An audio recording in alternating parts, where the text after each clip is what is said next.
Right, we are trying to understand what is the MVC that we discussed in the last session. We are just revising that. MVC stands for Model View Controller. MVC is an architectural design pattern. Using MVC design pattern, we can develop our applications with loosely coupling. Right. In our applications, we will have below layers. We will have below layers in our applications. What are those? First one is presentation layer, which deals with user interface.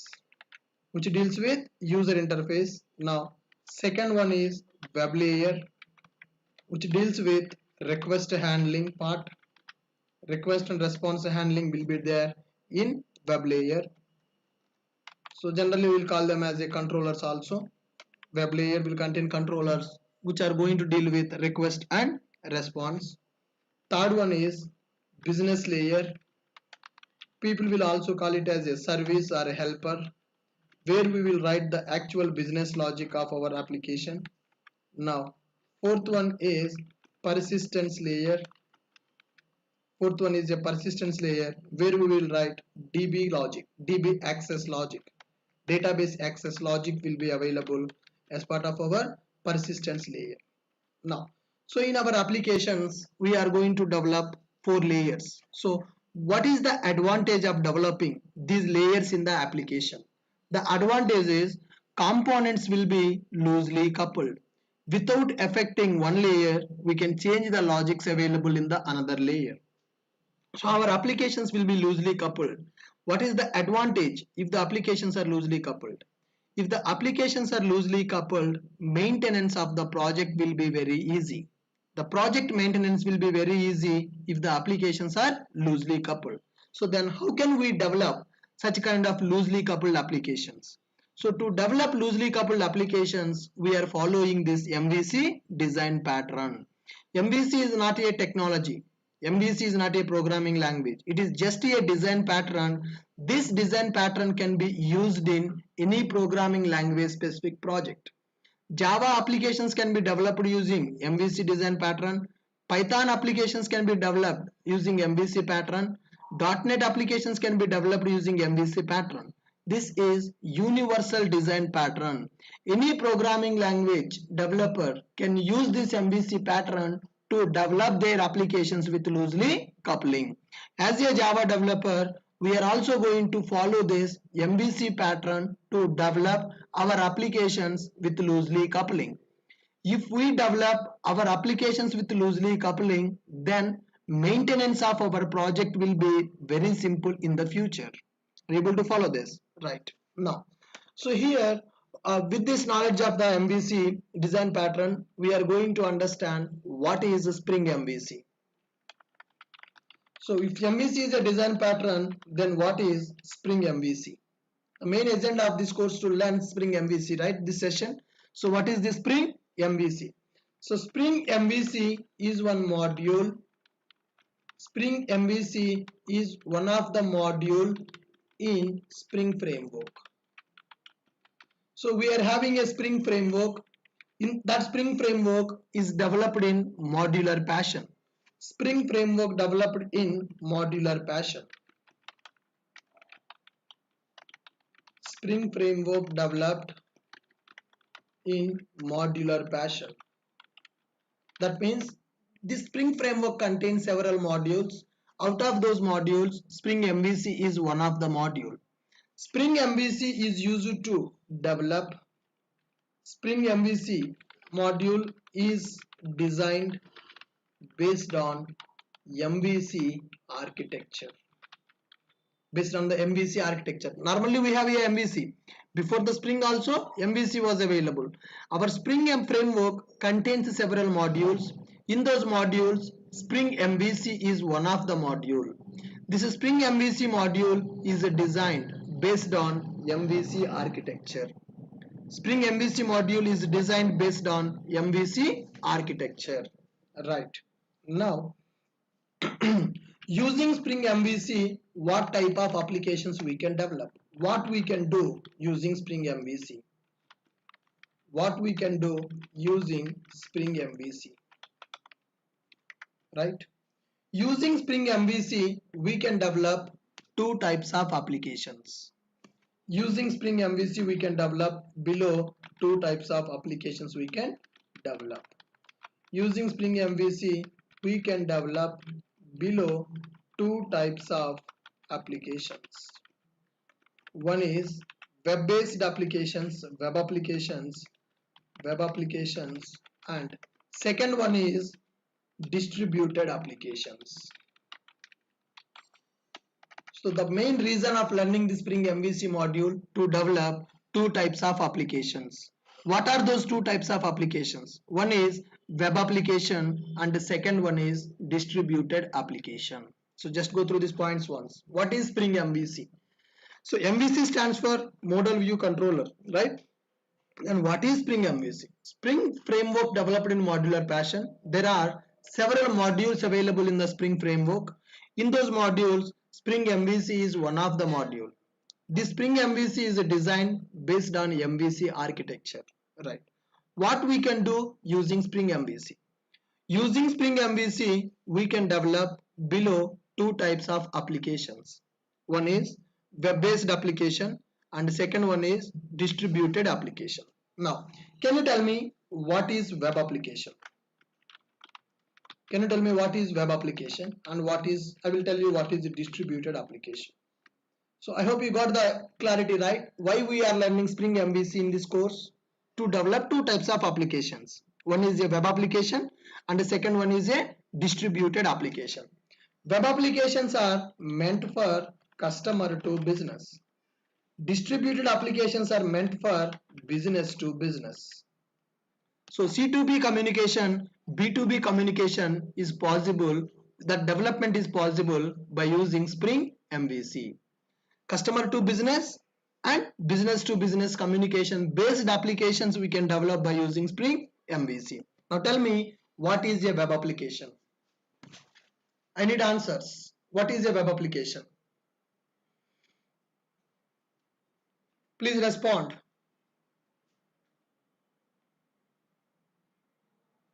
What is web application? In your daily life, you will be using several web applications, right? Now tell me, what is the definition for a web application?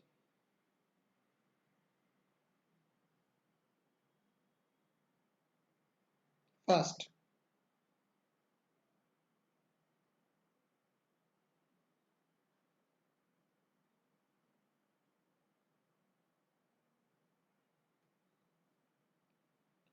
So this is clear that two types of applications we can develop. One is a web application and the second one is a distributed application. Web application means any application that we are accessing from the browser using user interface. So the application which we are accessing from browser, that application can be called as web application. Any application which we are accessing from browser, that application can be called as web application. That application can be called as web application. For web applications, user interface will be available. Whatever you see in the browser, that is called user interface. For web applications, user interface will be available. Web applications provides customer to business communication. Web applications provides customer to business communications. This is also called as C2B communication. C2B. Now we are using Facebook. www.facebook.com URL, when you hit in the browser, you will see one login page. That is called as a user interface. There you will enter your credentials, you will click on login button. Then it will display the dashboard page. That is also a user interface. So one end user is interacting with that application, that is called customer to business communication. So web applications are meant for providing customer to business communication. Now the examples that we can see here: Facebook is one example that we are using. Gmail, that is one of the example that we are using. IRCTC is one of the web application. SBI net banking, all the net banking applications that we are using. These all comes under web application category only. So because those applications are not developed by us, somebody developed that application, they hosted that web application inside a server across the world. People can access that web application. Web applications will be hosted in the internet. Web applications will contain a user interface. Without downloading and without installing anything, we can access that application from the browser. Just if you know the URL, then you can access that web application. It will contain a user interface. So these are some of the web applications that we are using in our daily life. So all of you able to understand what is web application? The application which we are accessing from browser, that application can be called as web application. For web applications, user interface will be available. Web applications provides customer to business communication. So an end user can talk to application using user interface. And these are the examples for that. Next one, what is distributed application? What is distributed applications? What is a distributed application? The application which is communicating with another application is called as distributed application. So one application will interact with another application. Such a kind of applications are called as distributed application. The application which is interacting with another application is called as distributed application. The application which is interacting with another application is called as distributed application. Now you may get a doubt. Hey Ashok, one person will communicate with another person. That is general we can see. But why one application should communicate with another application? What is the reason for that? Why one application should communicate with another application? What is the reason for that? Here in the IT industry, we are developing several projects, right? So one project contains a complex business logic that requires for another project. Instead of reinventing the wheel, instead of redeveloping everything from the scratch, whatever the logic you already developed in your project, I want to reuse that logic. Now, let us take a scenario here. Now, you developed one project called some X. Now, in your project, there is some complex business logic is available. Now, in my project also, I want same that complex business logic. My project is something like a project A. Your project is something like a project X. In your project, you already developed a complex business logic. By spending lot of time. Now let's think about it. That logic that you developed is to interact with satellites to get the weather information. Now, so these are the satellites. So assume that it is a satellite. Now, in the satellite here, you developed a complex business logic which is interactive with the satellite to get the temperature data, weather forecasting details. You spend a lot of time for that to develop that complex business logic. Now, as part of my application A also, I want to provide weather forecasting details. Now what I need to do? Again, I need to write the complex business logic to communicate with this satellite. Same kind of logic, almost similar logic I need to write.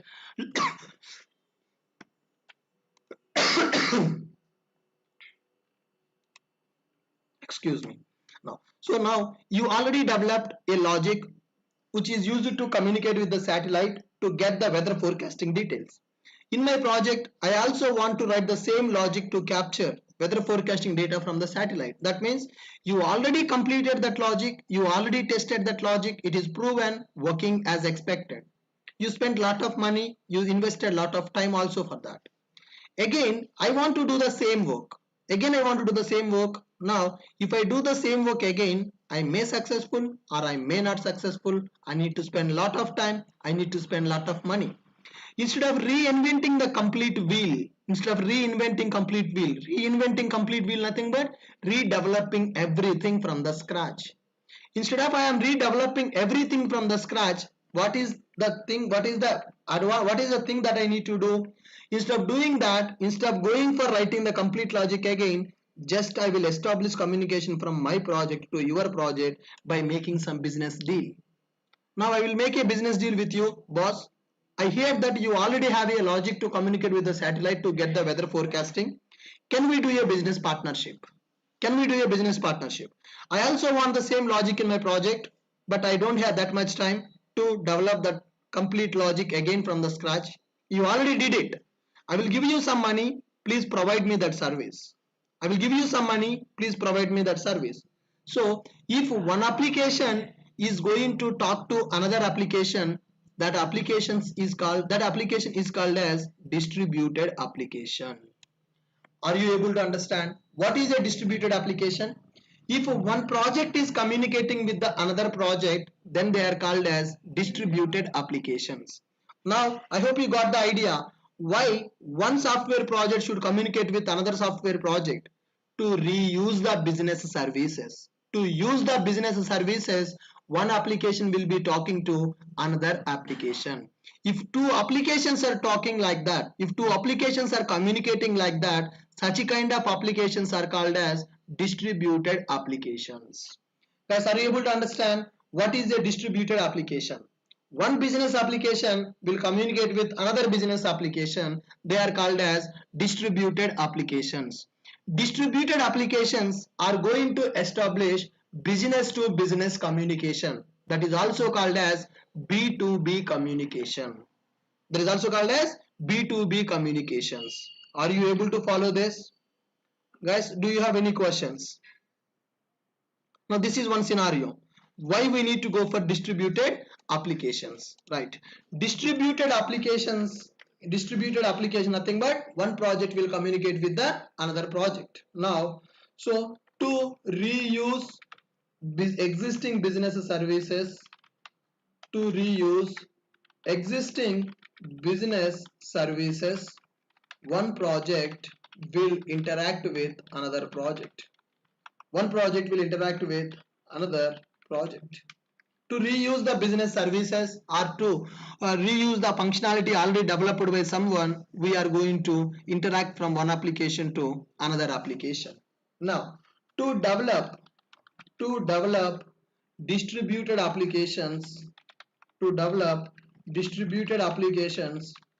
use web services. To develop distributed applications, we will use web services. Right. Now, so generally in the market, people will say that there are two types of web services are available. One is SOAP based web service and second one is RESTful services.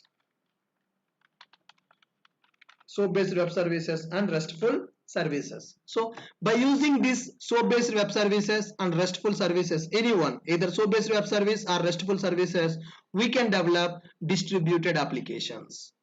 Right. Now these web services will provide us B2B communication. Using these web services, we can develop applications.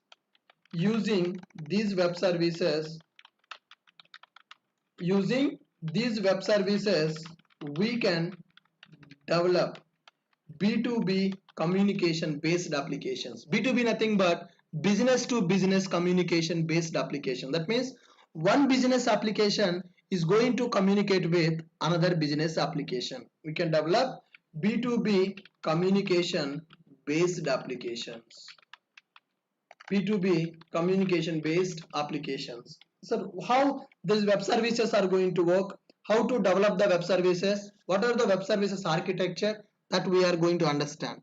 As part of this boot microservice course, I'm going to cover complete RESTful services. Complete RESTful services we are going to cover as part of our course, and I will give you one example related to SOAP based provider and SOAP based consumer also.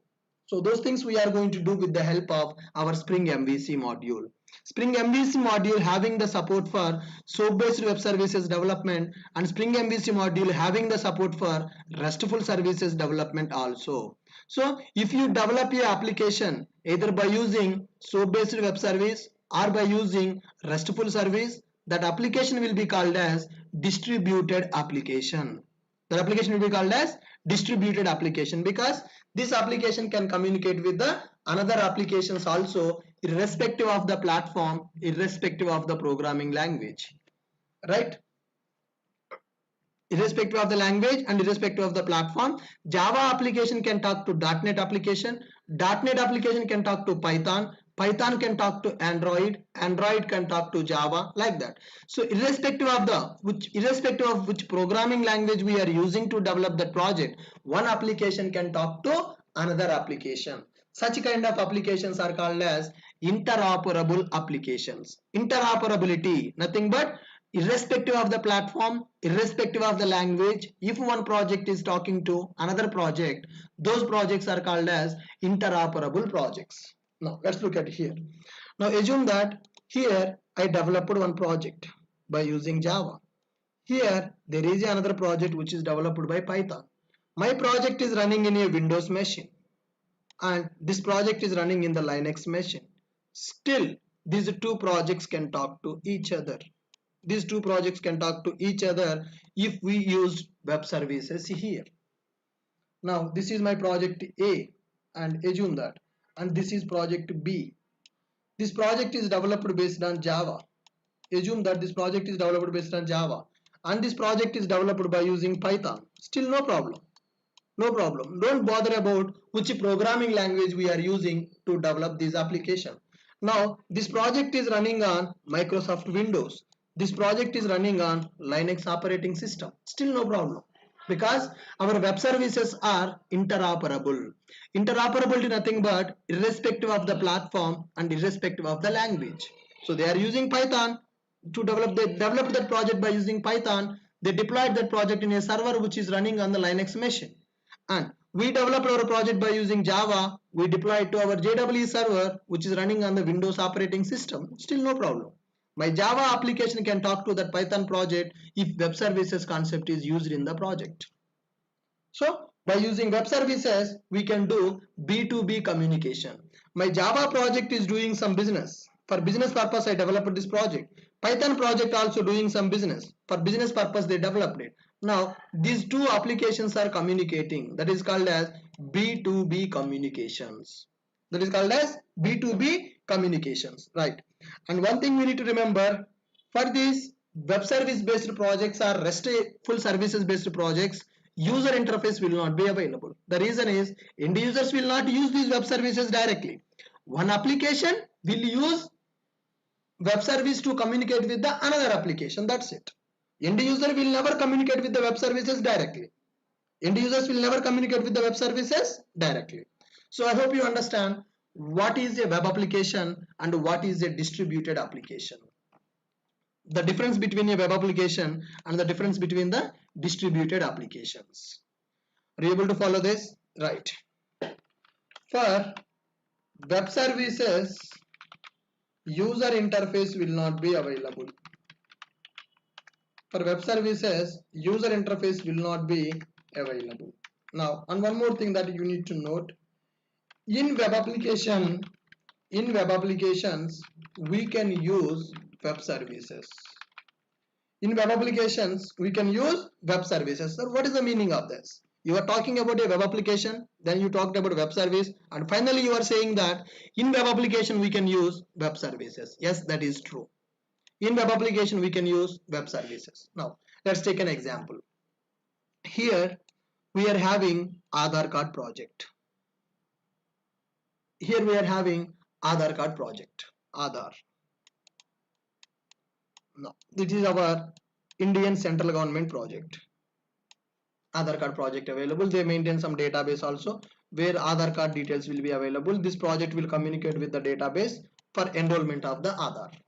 Right, fine. Now for the Indian government, there is a one more project called passport project. There is a one more project called passport project is available for us. right? Now, as part of the passport project, as part of the passport project, also having some UI, user interface available for the passport project. Using this user interface, you can communicate with that. For Aadhaar also, UI is available. People can directly talk to this Aadhaar card project. Using this user interface, they will communicate. Now, can I say both are web applications? You can apply for a passport in online, right? That means that is a web application. You can access the passport from the browser. Similarly, Aadhaar card project is also available. We can access from the browser. So these applications we are accessing from the browser, that means we can call them as web applications. We can call them as web applications, right? This is perfect. Now, once you start enrollment for a passport, once you start your application for a passport, the passport application will ask you to provide your Aadhaar number. Passport application will ask you to provide the Aadhaar number. Why? Because they want to verify whether you are Indian or not. Is your Aadhaar is valid or not? Right now, where they can verify, Aadhaar card details are available in the Aadhaar database. This is Aadhaar database. Now, where you are providing that Aadhaar number, in the passport application you are providing the Aadhaar number. Now, does the passport application knows the passport is having 1 DB? Fine, passport is having 1 DB, but does the passport database contains your Aadhaar details? This passport application connected to one database, but your Aadhaar data is not available in the passport database. Your Aadhaar data is available in the Aadhaar database. This is our Aadhaar database. Aadhaar database. Now, how this passport application will know your Aadhaar number is valid or not? That's where in the passport application, one logic will be available, one component will be available which is going to communicate with the Aadhaar application. That means in the Aadhaar also one component will be available. That component is called as a web service component. Now, using this web service, passport application can communicate with the Aadhaar project. So this passport application contains user interface. Passport application contains web service also. But what operation end user can do? End user can apply for the passport directly in the passport application, but end user cannot access the web service directly. What is the purpose of this web service in the passport? This web service is meant for B2B communication. This web service will communicate with only Aadhaar application to verify your Aadhaar data is valid or not. So now can I say this passport application is a mix of web application and web service application? Come on. So can I say that this passport application is a web application, and can I say this passport also has a distributed application? Yes, we can say that, because customers are directly communicating with the passport because there is a C2B communication available.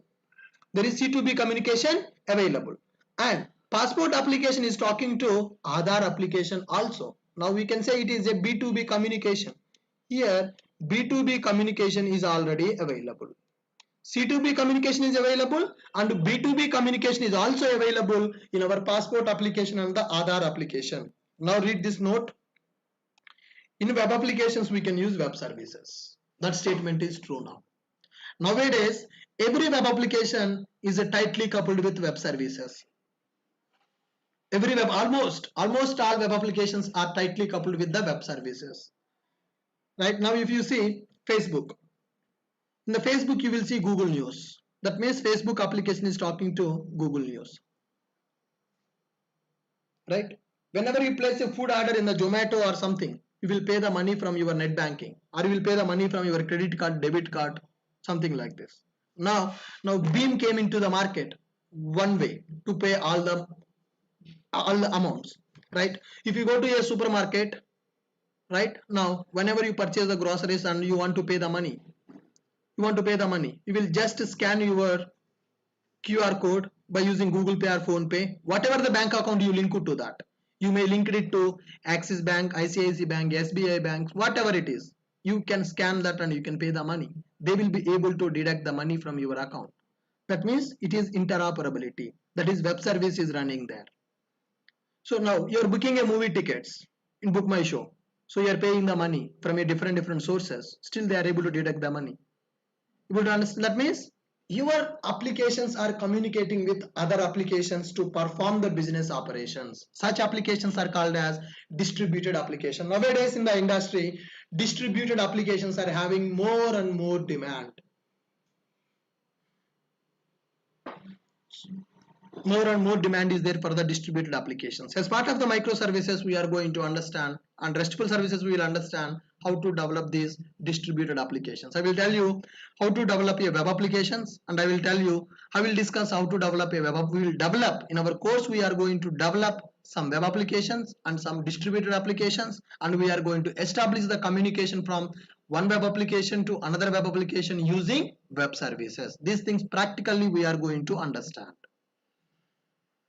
So I hope you got it, why that much demand is there for the Spring MVC in the market, and what is the reason behind that, why we need to learn this Spring MVC, that we are going to starting from tomorrow. So just I am giving the introduction part, what is the importance of that, what we can do with this Spring MVC. Are you getting my point, all of you? Please respond. Am I audible for everyone?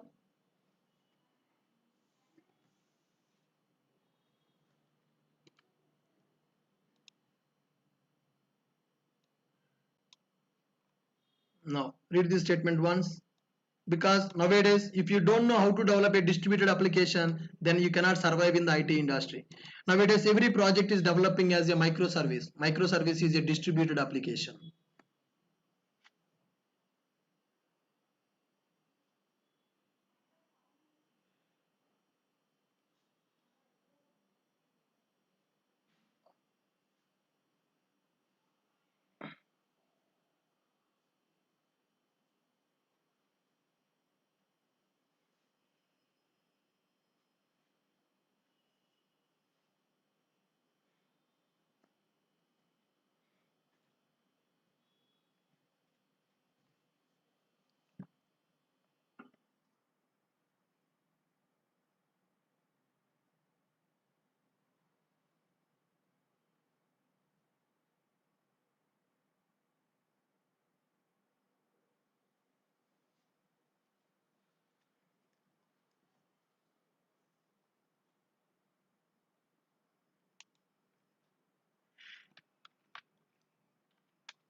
Web services will provide interoperability. What is interoperability? Irrespective of the platform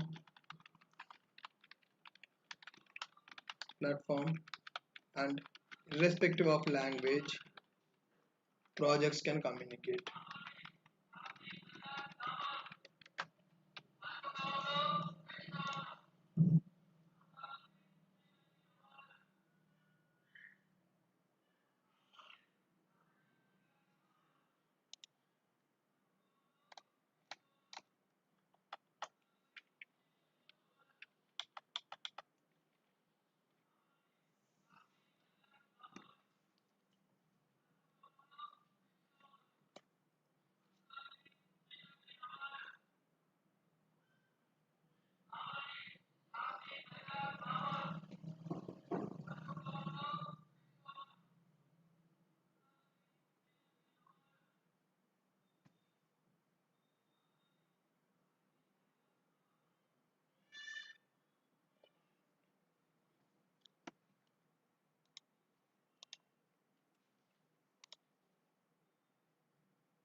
All of you good with this? I hope you got what is the difference between a web application and a distributed application. Web applications are meant for customer to business. Distributed applications are meant for business to business. These are two types of applications we can develop using our Spring MVC. So Spring MVC is one of the module that is available in the Spring framework, and it is very famous module because web applications are nowadays by using Java. We will develop web applications and distributed applications more. People will not use Java for standalone applications development. Right now, we will use Java mainly for developing web applications and distributed applications. So these application support is provided by our Spring MVC module. That is one module available in the Spring framework. Right. Whatever that we are learning in the Spring MVC, same concepts will be used in the boot as well. Boot also will use the Spring MVC concepts only, but configuration will be very less. Without making much configuration, we will be able to develop MVC based web applications or distributed applications in the Spring Boot as well, right? So here, sir, what is the difference between Spring MVC and Spring Boot? Generally, we should not compare that. So Spring MVC is module, Spring Boot is approach to develop the applications, right? So as part of Spring Boot approach, we will use MVC also to develop our web applications as well as distributed applications. All right. Now, so with this we understood the very quick introduction related to what is Spring MVC, why we need to learn the Spring MVC, what we can do with this Spring MVC. Right. Next, what are the advantages of going for this Spring MVC? What are the advantages of Spring MVC? What are the advantages of Spring MVC? So the first one is in Spring MVC is developed based on MVC design pattern, and it developed based on one more design pattern called front controller design pattern. Spring MVC module will work based on two design patterns. One is MVC design pattern, another one is front controller design pattern. MVC design pattern and front controller design pattern. So as it is you following the rules and guidelines of the MVC. Now in Spring MVC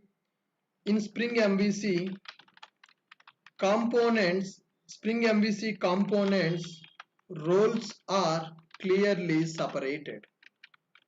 Who has to do what? That is clearly separated in the Spring MVC module. In Spring MVC, components roles are clearly separated. Components roles are clearly separated. Like we will have a dispatcher servlet, we will have a controller, we will have a handler mapper, we will have a view resolver. These all are components that are using by Spring MVC module. So these components roles are clearly separated, are clearly defined. Who has to do what? Who has to do what? That is clearly separated in our Spring MVC module. Clearly separated in our Spring MVC module. So because they are trying to achieve loosely coupling. The main agenda of the Spring framework, develop the applications with the loosely coupling. So it is not only for the programmers, it applies for the framework also, right? So that framework came with that framework started that notation loosely coupling. So people are using Spring, the reason is loosely coupling. We can develop our applications with loosely coupling. So not only we, that Spring application, that Spring framework also developed based on MVC, the roles are clearly separated, the roles are clearly differentiated, right? So loosely coupling is available among the components available in the Spring MVC module. That is one of the first advantage that we are going to get. Now, boilerplate code we can avoid using Spring MVC. Boilerplate code in web application development, in web applications development, and in the same time in the distributed applications also, in applications development we can avoid boilerplate code. We can avoid boilerplate code. We can avoid boilerplate code. So what do you mean by boilerplate code? Writing the same code for multiple times in the project is called as boilerplate code. So writing duplicate piece of code in the project is called as boilerplate code. That boilerplate code can be avoided using Spring MVC module. Like you need to capture form data. Generally, how you will capture form data in the servlets? By writing request.get parameter. If there are 10 fields in the form, 10 times you need to call request.get parameter. Then only you will be able to capture form data. But in the Spring MVC, you no need to write that 10 lines of code. One line of code is sufficient to capture the form data in the form of object. So form binding support is provided in the Spring MVC. Form binding support. So form data can be binded to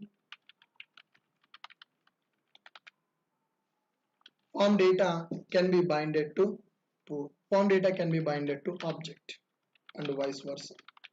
Two-way binding is supported by Spring MVC. Two-way binding nothing but If you have your data in the form, that can be stored to object. If you have the data in the object, that can be displayed in the form. Two-way binding is supported by our Spring MVC form binding mechanism. Two-way binding is supported by our Spring MVC. Now let us see here. What is that? What is the meaning of that? Now here I am having one form. Now assume that I am having one user form here. I'm having one user form like that. There are some fields are available like username, some password, and that email ID. This is username, this is password, and this is my email ID. And there is one button called submit button. One button is available called submit. This is my form. Now, the moment when I click on this button, request should go to the server, and I need to capture this form data. So in order to capture this form data, I will take one object which will contain username, password, and email variables are available. This is my object. When you click on this form button, this data can be stored to this object. If you have the data in the object, that can be displayed in the form. This is called as two-way binding. This two-way binding form binding support is available in our Spring MVC module. This is one of the major advantage of going for Spring MVC. Boilerplate code can be avoided. You no need to write the logic to capture the data from form for every field. You can bind your form data to one object. At the same time, object data also can be binded to the form. That is called as two-way binding. Right. Not only this form binding support, there is a flexibility in the form binding also. So what do you mean by flexibility? Right. Here I am taking one more field called phone number. Now assume that I am taking one more field called phone number. For username, I will take the string as a data type. For password, I will take a string as a data type. For email also, I will take string as a data type. But for phone number, I will take long as a data type. For phone number, I will take long as a data type.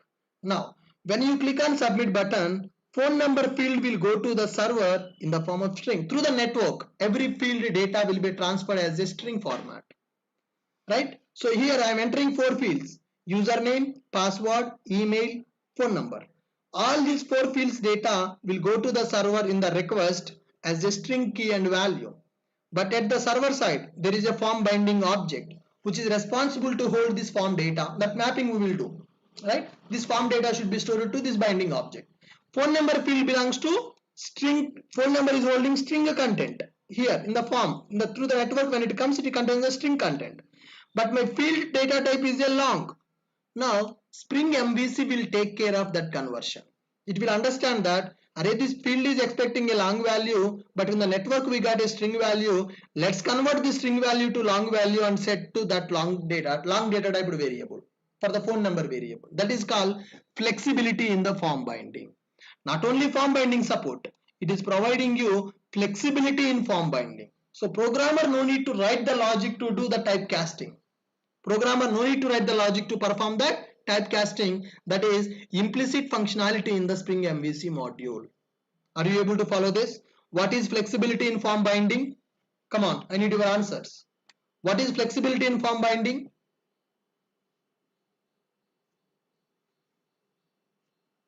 Please respond. Are you sleeping?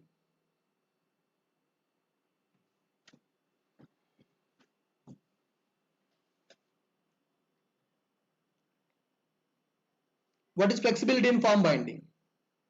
Form data can be converted to corresponding data types available in the form binding class. So here phone number data coming in the string format, but in the form binding class phone number belongs to long data type. So this string data will be converted to long data type and will be stored to phone number variable. That is inbuilt functionality available in our Spring MVC module. Now let me note that point here. So Spring MVC provided flexibility in form binding.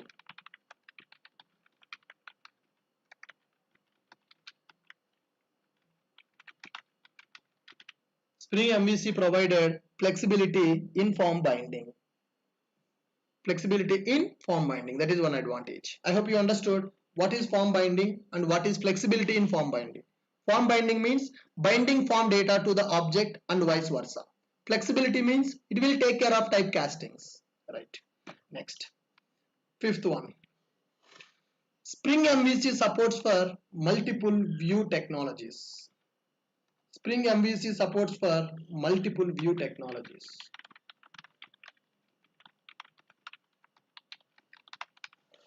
Multiple presentation technologies.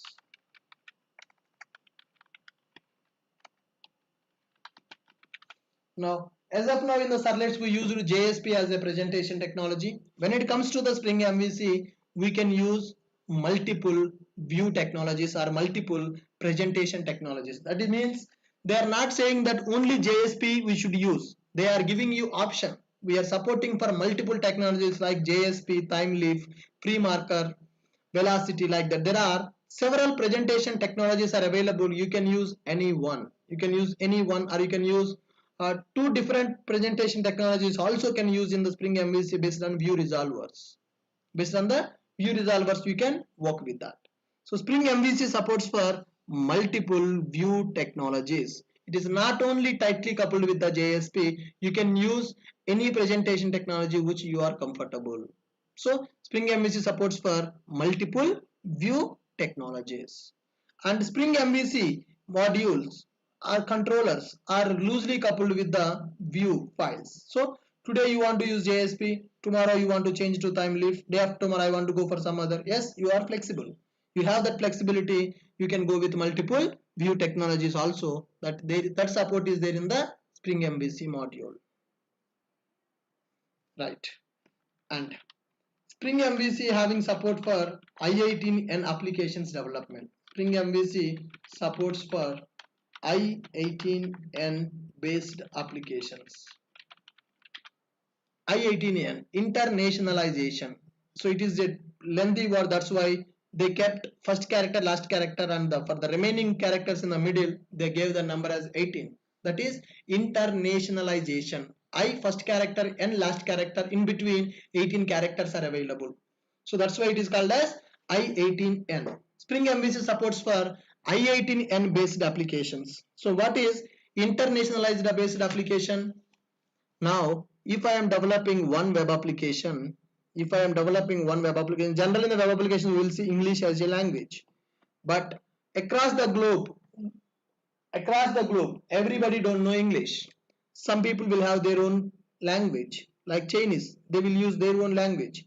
Japan, they will use Japanese, Portuguese, Spanish, like that. People will be interested to use the applications in their languages. So our application should support for those languages to attract the global customers. Able to understand? Now, so that kind of I18 based applications we can develop. Now I will give option. I will give English as the option. If you want, you can continue English. I will give Hindi as the option. I will give Chinese. I will give Japanese, like that. I will give multiple languages support. So whatever the language you feel comfortable, you can use my application in that language. That means the text that is displayed in the application will be changed to that language. Such kind of applications are called as I18N. Even in the Facebook also we have that feature. So do you think that only English people who knows English will use the Facebook? No. It supports for multiple languages. It supports for Telugu, Hindi, English, Marathi, Kannada, Bhojpuri, I don't know. I don't think Bhojpuri support is there in the Facebook. It is not there. So some languages support is there in the Facebook, right? Because they used this I18N mechanism to develop that application. So across the world, people can use that Facebook application. Across the world, people can use that Facebook application. Now, if you want to do business globally, then your application should be able to access by global users. In order to provide global accessibility, our application should use internationalization concept. Our Spring MVC supports for that internationalization principles. So using MVC, we can develop such kind of applications. Are you clear with the last point? So Spring MVC supports for I18N based applications. Right. Read these points once.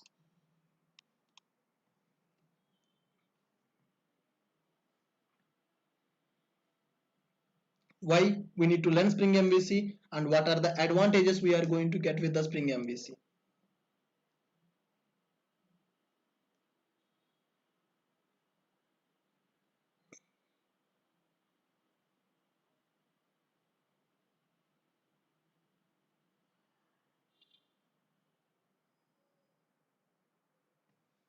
So I hope all of you clear with what we discussed in the today's session.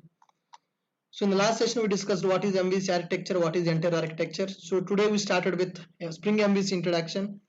MVC stands for Model View Controller. It is an architectural design pattern. Using this we can develop, right, multiple types of applications right now. So multiple layers will be available in the MVC architecture based application. Spring MVC is one module in the Spring framework. It is also developed and designed based on MVC principles. Using the Spring MVC, we can develop two types of applications. One is web application, second one is distributed application. Web applications provide C2B communication, distributed application provides B2B communication, right now. So after that, we are trying to understand what is interoperability, that is irrespective of platform, irrespective of language. If projects are communicating, they are called as interoperable. So interoperability introduced by our web services, right? Spring MVC supports for web services development as well as for RESTful services development also. And these are the several advantages of going for our Spring MVC module. Thank you all of you for joining today's session. So tomorrow we are going to talk about Spring MVC architecture. That is very, very important. Thank you.